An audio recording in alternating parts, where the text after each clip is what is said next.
National Weather Service in Sterling, Virginia has issued a severe thunderstorm warning for south central Carroll County in north central Maryland, northwestern Howard County in central Maryland, central Montgomery County in central Maryland, southeastern Frederick County in north central Maryland until 5 p.m.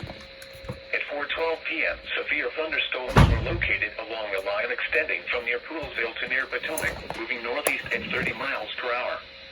Hazard, 60 miles per hour with gusts and quarter-size hail. Source, radar indicated. Impact, damaging winds will cause some trees and large branches to fall.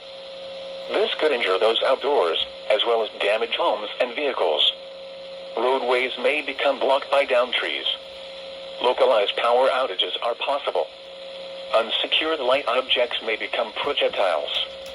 Locations impacted include Germantown, Rockville, Gaithersburg, Olney, Damascus, Ellicott City, Aspen Hill, Potomac, North Bethesda, Montgomery Village, Eldersburg, North Potomac, Redland, Mount Airy, Sacresville, New Market, Boyds, Green Valley, Rossmoor, and Lincoln or Bartonsville.